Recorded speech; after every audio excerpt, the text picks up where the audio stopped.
أعوذ بالله من الشيطان الرجيم بسم الله الرحمن الرحيم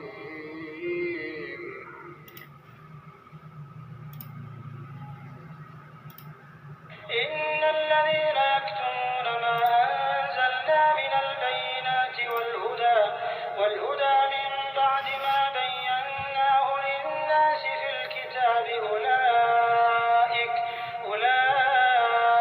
يلعنهم الله ويلعنهم اللاعنون.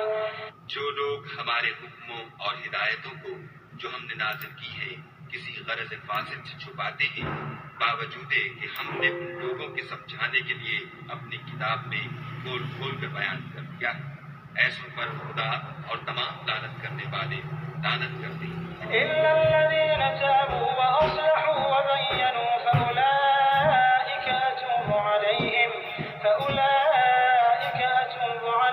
وأنا التواب الرحيم.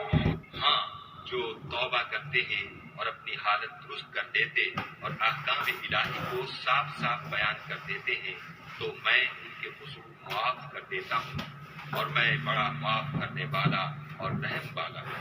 إن الذين كفروا وماتوا وهم كفار أولئك عليهم لعنة الله والملائكة والناس أجمعين.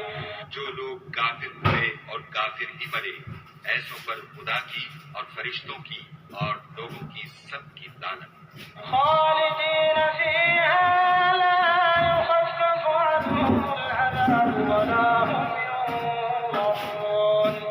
وہ ہمیشہ اسی لعنت میں گرفتار رہیں گے، ان سے نہ تو عذاب ہلکا ہی کیا جائے گا اور نہ انہیں کچھ مہلت ملے گی.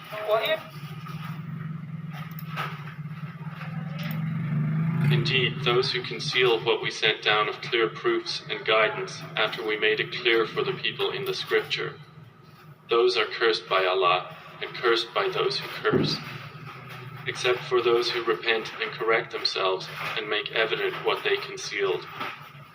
Those I will accept their repentance, and I am the accepting of repentance, the merciful. Indeed, those who disbelieve and die while they are disbelievers, upon them will be the curse of Allah and of the angels and the people all together, abiding eternally therein.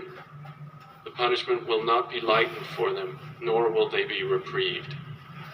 And your God is one God. There is no deity worthy of worship except Him, the entirely merciful, the especially merciful. اب یہ اللہ پاک کہتے ہیں ایک جگہ کہ شیطان کے قدموں پہ مت چلو. پھر اللہ کہتے ہیں کہ دیکھو پہلے لوگوں کا کیا انجام ہوا، گردے فیل، ہارٹ فیل، وہ ایکسیڈنٹ، یہ پیرالائز اور پتہ نہیں کیا کیا. پھر ایک جگہ اللہ کہتے ہیں کہ اللہ وہ بوجھ نہیں رکھنا جو پچھلے لوگ، یہ دعا سکھائیے، اللہ وہ بوجھ نہیں رکھنا جو پچھلے لوگوں پہ رکھا جس کی ہم کو اٹھانے کی طاقت نہ ہو. تو اب کسی ناگہانی آفت سے، اچانک کی ہلاکت سے یہ دعائیں ہیں. جب لوگ مانتے ہی نہیں ہیں، اپنے آپ کو بڑا سمجھتے ہیں، اللہ کو نہیں، اپنے آپ کو ہوشیار سمجھتے ہیں، دنیا سب اللہ نے بنائی، یہ روڈ ایکسیڈنٹ 90%، یہ ساری چیزیں اللہ کے قبضے میں. پھر شیطان ہے وہ یہ اس کا وہ آ کے لوگوں کے بیچ میں خرابی کرتا ہے، یہ ساری چیزیں کرواتا ہے. تو یہ ہے، تو یہ بڑی ڈیپ اسٹڈی ہے، وہ کسی کو سمجھ نہیں آئے گی. یہ اس کو یعنی کہ 23 سال میں ٹھہر کے قرآن اترا، ایک دو آیتوں سے کسی کو بات سمجھ نہیں آتی، ایک آدھے پارے سے بھی سمجھ نہیں آتی. تو لہٰذا پورا قرآن، پوری دنیا. تو اب یہ جو ہے جانا تو ہے. تو اب اللہ کہہ رہے ہیں جو ایمان کا منکر ہوا اس کے اعمال ضائع ہو گئے. حج، عمرے، نمازیں، روزے، زکوٰۃ سب کیا ہوا لیکن ایمان ہے ہی نہیں، کیونکہ وہ قرآن کی وہ نالج نہیں ہے اس کے پاس. تو ایمان اپ ڈاؤن ہوتا ہے، ہوگا بھی تو یعنی کہ نالج ہوگی بھی تو اپ ڈاؤن ہوتا ہے، اور نہیں ہوگی تو بہت ہی اپ ڈاؤن ہوتا ہے. اوپر سے شیطان وسوسے ڈالتا ہے. جزاک اللہ خیر. السلام علیکم ورحمۃ اللہ. آیت کے ساتھ میں کاپی پیسٹ کر دوں گا. سننے کا شکریہ.